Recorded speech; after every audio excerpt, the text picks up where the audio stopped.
Korobis, elebe no na okay when you na ga-apụta na akwu okwu against this thing na mega na. Una ga-apụta na akwu okwu na. Ewe otu ndị mmadụ na-ashiri aja protect themselves. Una amapụta shatonda go fire una. This time around, I will advise all the Biafran youth to wake up. I will advise all the Biafran youth to wake up because even Nnamdi Kanu won't say that after Benue State that they will enter Enugu State, enter Ebonyi State and also Imo State. So if you know that you like what I'm doing, you like to support me, you like everything about my content, brother, do well to share this video and also drop your opinion in the comment section because your opinion matters a lot. A lot is happening right now in Imo State and we the Biafran people need to rise up now and do something before it is too late.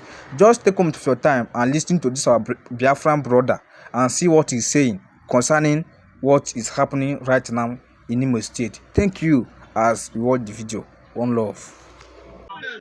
My brothers, now good morning. Okowe hu no gamegano like this now. Okowe hu no gamegano. Okowe hu no gamegano like this. Via Imo State matter. Akunu got something na megadi Imo State, via Imo State are Fulani people. All this thing now, our leader could now some people now contact to go the disease. Some people now contact to go the aroma, the vapor of the Fulani people. Some people now contact to go here. But now, and those are now contact to Banya Gemepun. As soon as I rise, I guy doing herself. Don't you Peruna and Yagun, Yagun, Hedgy de Akuchi, all the Zirunu and I protect you herself. Anakwala baba agwiga kalaya Fulani baba abuogo you as a one field you as a dogu you as odogu because Igbo people dem be odogu you as odogu kind of them Fulani let to kwala animal na baba abuogo where that ijere where udele I mean to even udele na him be your name udele nothing like ijere because ijere na big name for Igbo land udele na him be your name where that udele where do you get to talk for this matter now? For that Imo State where they enter, they pursue, they do everything, they do all sort of favor. Say they pursue your papa them, your mama them. Where you there now? Say you they hear the story. Where the Kanguru go where they talk against our leader them? Where una dey? Where nekachimeze let me pon no the eri na korobis. Elebe no na okay when you na ga-apụta na akwu okwu against this thing na mega na una ga-apụta na akwu okwu na ewe otu ndị mmadụ na-ashiri aja protect themselves una amapụta shatonda go fire una thunder go fire una all these evil governors them now where una dey una no go come outside where hope also dimba where you dey you no go come outside now come. All those soldiers, no go send them now, make them go pursue those Fulani people. No go send them. But I got to talk Igbo people, the youth. Oga with them na the video. Oh, with them na the video. Oh, with them more. But more I want to let you carry video. I'm not going my time. I'm not going according to what she did. No need to be to the video because many people don't know what the story. No know the story. Many people know the story. The story itself I got viral. Both Facebook, all these things make now. Okay, here name make Enugu na. Mande bugale Enugu mande. Okay, here bugale na. Patala Imo State. Because you know it now. What I believe say you see Abia State, Aba as a whole, the kind thing will not free happen for my own town for Aba. Anu ana tishayata. Ana tishayata na Aba. You got that you know go come jump us say you. Say you be Fulani guy bia gbora ya phone bia were mabukashiwa mmadụ ogo start go na ebidogo ya we bidogo ya anyu na atụ ụjọ mmanya na atụ ụjọ ọnwụ all once ka mmadụ la nwa once ka mmadụ la bịa ụwa so you as an Igbo guy no dey there you as an Igbo woman you as an Igbo lady you as an oga guide yourself well now because you don read ọchagokwa red nke ha bụzi ya na-abịazi lawa hụ taa ha bụzi ya na-abịazi na the southeast go that means na wetin ha pụrụ ime but we ga-eme something they go believe Me, I believe men wey dey on ground. Me, I believe people wey still man. Say something go happen. I believe that one. Something go happen. Car, Fulani people, they cannot take over our land. They can never. Again, Mayor, they cannot. So now, like Kenkocha, Mazina, the Kalu, Kusigo, Plan to the thing now. All one after the other, one after the other, one and they Fulani get me charged back at a little bit. Go now, I'll go. 12 in the midnight. Those are our cage, Galabu dashing the mother, Labal. Also, I got attack now. So another attack again now. No matter how blood you got it. Oh, but I'm not going now. Some people get out here, those na my name, where my days up, where my days up. Enter social media, may you go see and see what thing they happen there. May you go see what thing they happen there. May use your eyes here. No, where you dey? Neka Chimeze. Where you dey? Where you dey? Let me put na Korobi shall come to. Na come bumbu. Udele where you dey? You can't go out with them. Where Elebunu no shitana. Elebunu no shitana. Hakuna pa moshala kande ka na ma otu mshako na una don pam. Une ihe ahụ nu choka na kunne kotatala ya na the southeast na obi ezolu na ike na obi ezugo na ike. Udele nketa ara. But oga work run, we cannot keep quiet. You can never silence us. We be Igbos. You can never silence us for any car. For any car, you can never silence us. Thunder punish the Nigeria government. Thunder punish everybody for there. We believe in one Nigeria. Anybody who not believe in Nnamdi, can not believe on our leader. God punish him. Go and watch the thing will happen. Gale him in the Imo State. Gale him in the Imo State. My brothers, my lovely brothers, people will believe on Nnamdi. Allah some in the olden days, in our forefathers, Ojukwu was their hero. And Nahaji Yaguegu. In this our time, in this our own regime, Nnamdi is our hero. We cannot play with him. I get for any car. Person like me, I can never play with that man. I can never play with that man. I stand with him. What happen now? So I want to Kocha and then not at the hometown. Kenu Kocha. Then not Imo State. Kenu Kocha. Akolano. Agugum no. Udo the Rolando Chorudo. But for now, nothing like Udo now. Now, Mbajase because already you go. Alright, depending on your time zone and when you are seeing this video from. Tatabo Monday, Monday, the 18th day of May 2026. Monday, Nnamdi Kanu. An update with Alonu Tata Bosatakwara Onyen Drive Mazi Nnamdi Kanu. You know, something very, very shocking happened in Ebonyi State yesterday. One Ebonyi State comedian went to actually get this information for us, and he posted it on his Facebook page. I saw the update from Peanut Comedy. This guy was a popular Ebonyi comedian. So we post so much about an Ebonyi man Yafa. If all Yafa bugene Nnamdi Kanu. Kedebo menuguru. Now somebody got Musemwa Chichafo Genyumwea Chisia Oboro Nnamdi Kanu. Why? Because he wants his child to grow in wisdom. The same wisdom, the same level of wisdom. Onye Debo Mazen Nnamdi Kanu will. The same spirit, that same courage.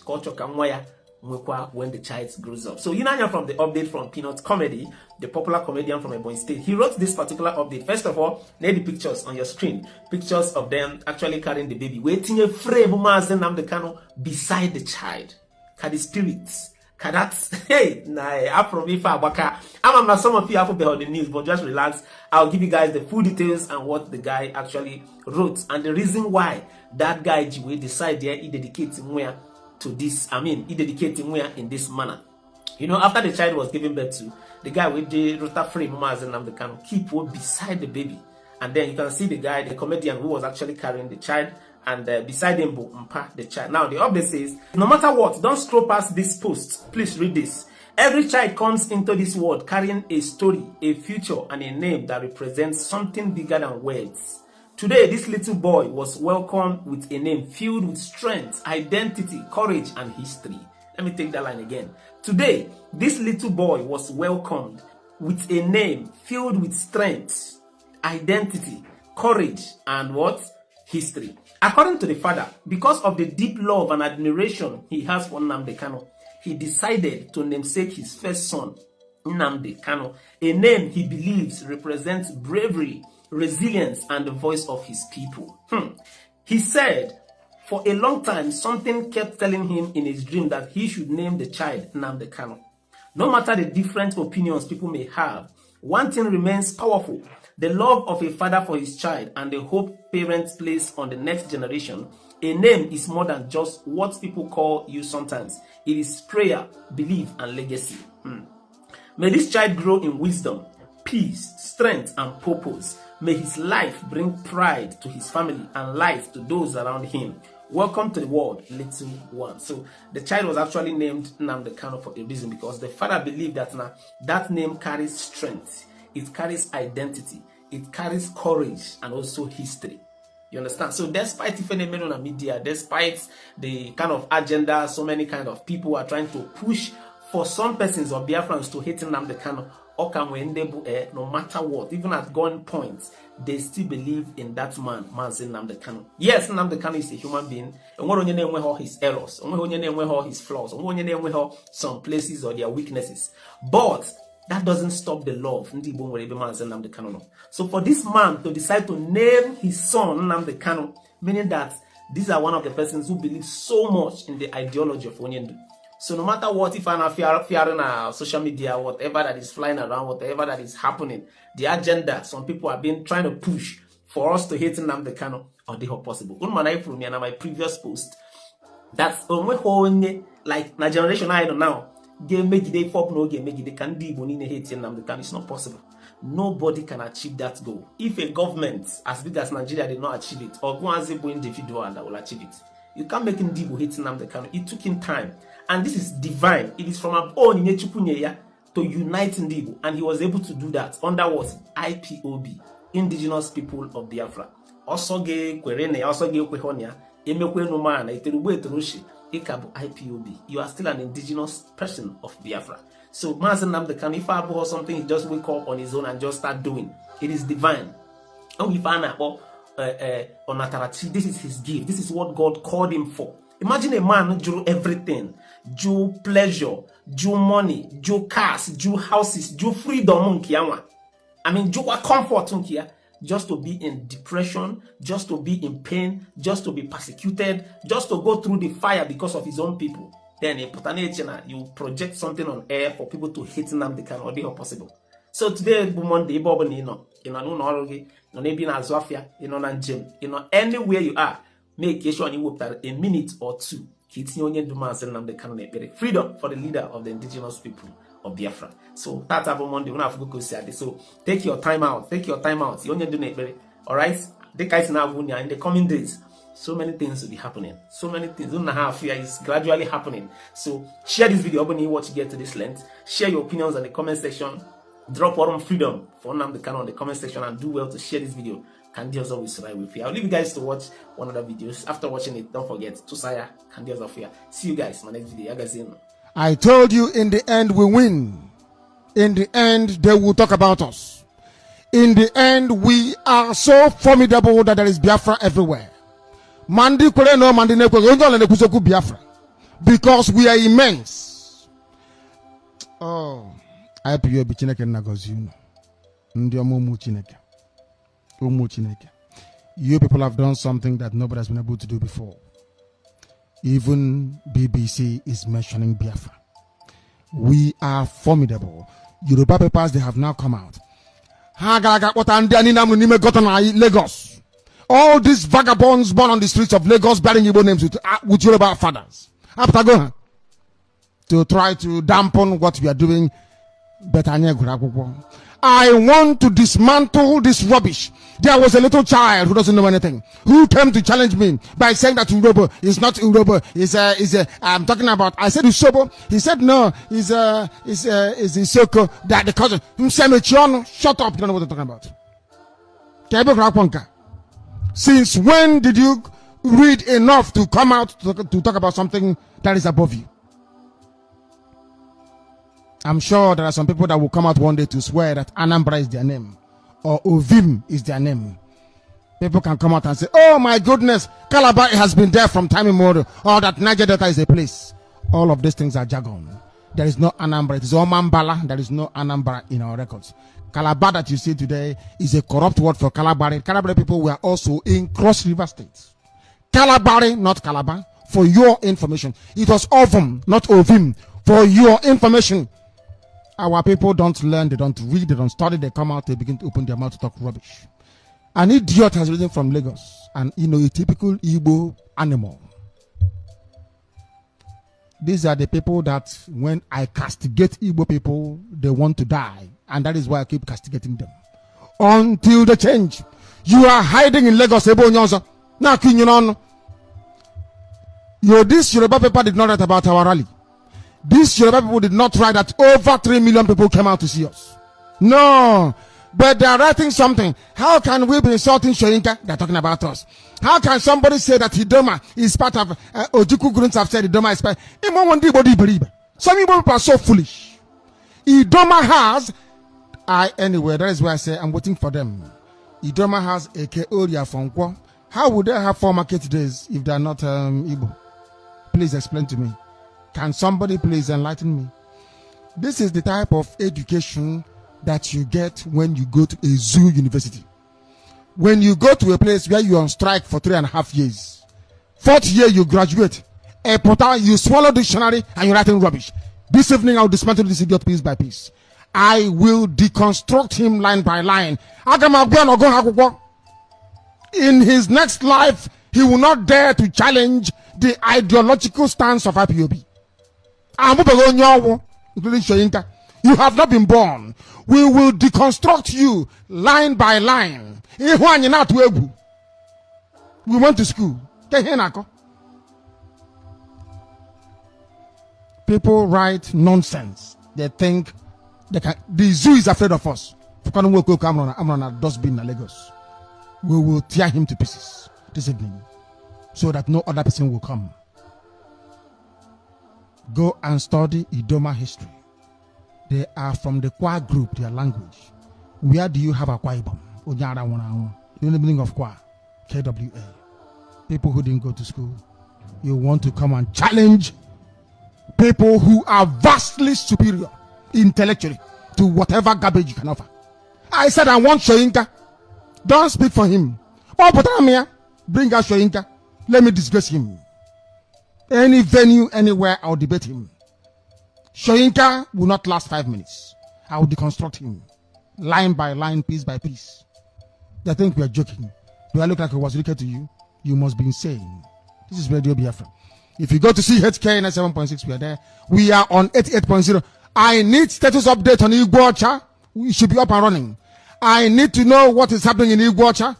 Igbo should be on 102.1 this very evening. Go and tell the people there, please. Tell them that we are also on 97.6, 88.0, 102.1. Anywhere else. We are on satellite. We are also online. Radio Biafra is also on television.